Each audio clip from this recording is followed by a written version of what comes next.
सिर्फ ये कहना चाहूंगा, देखिए अगर आप बोल भी नहीं सकते, मैं आपसे एक हाथ जोड़ के पूरे देश के लोगों से एक ही निवेदन करना चाहता हूं, अगर आप बोल भी नहीं सकते, अगर आप हमारे साथ सड़क पर भी नहीं आ सकते, हमें इसकी कोई चिंता नहीं है, हमें कोई आपसे गिला नहीं है।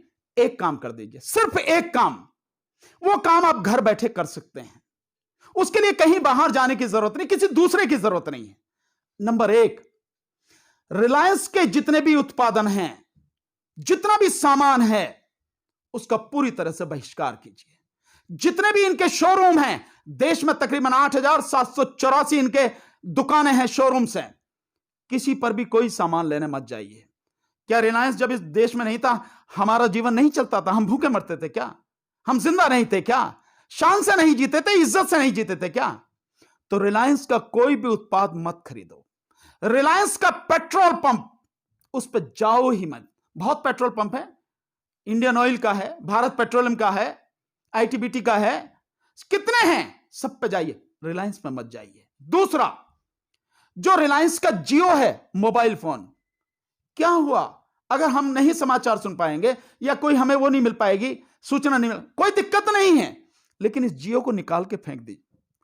होगा इसका जो है बहुत बढ़िया होगा, लेकिन इसका जो नेटवर्क है वो बढ़िया है, तो क्या खूबसूरत अगर फंदा हो, रस्सी का फंदा बड़ा खूबसूरत हो, तो क्या हमें गले में पहन के फांसी लगा लेनी चाहिए? हमें यह करना चाहिए? नहीं ना, क्योंकि ये लोग जो काम कर रहे हैं, ये पूरी हमारी आने वाली पीढ़ी को तबाह करने का काम कर रहे हैं, इस देश को बर्बाद करने का काम कर रहे हैं। इसलिए जियो को जितनी जल्दी हो सके छोड़ दीजिए। दूसरा, ये जो न्यूज चैनल्स हैं, न्यूज चैनल्स में हम अपनी इच्छा को काबू नहीं कर सकते।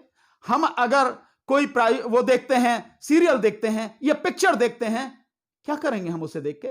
इनमें हमारी न्यूज तो होती नहीं है, मोदी जी की न्यूज होती है, सरकार की न्यूज होती है, हम इनका देख के करेंगे क्या?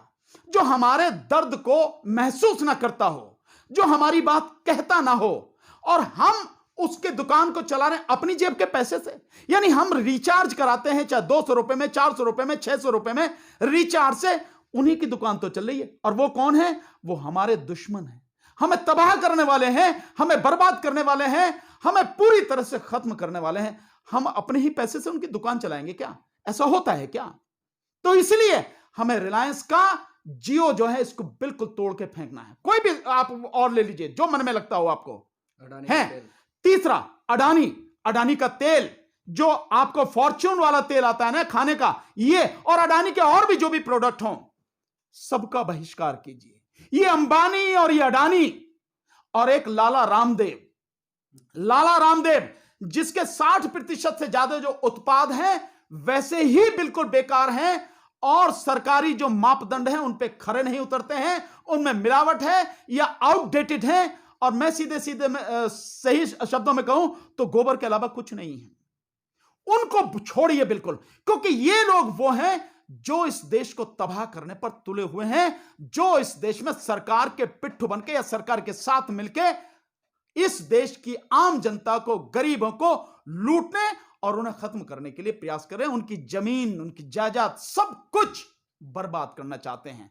तो मेरा आपसे निवेदन यही है, रिलायंस यानी अंबानी और अडानी और लाला रामदेव, इनका बहिष्कार, और हर तरह से जो आपका ये न्यूज चैनल्स हैं, इन टीवी पर, अपने घर का जो टीवी है ना, वो टीवी नहीं है, टेलीविजन नहीं है, वो टीबी है, ट्यूबरक्लोसिस टीबी की बीमारी है, 6 रोग है, उसको बंद कर दीजिए। आज ही से उसको देखना बंद कीजिए।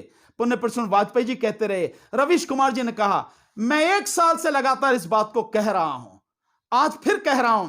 किसानों ने इसका आह्वान किया है, इसको बंद कीजिए। घर में रह के भी आप इस किसान आंदोलन की मदद कर सकते हैं, देश को बचा सकते हैं। बस इतना ही आपसे कहूंगा। बहुत बहुत शुक्रिया, धन्यवाद सर।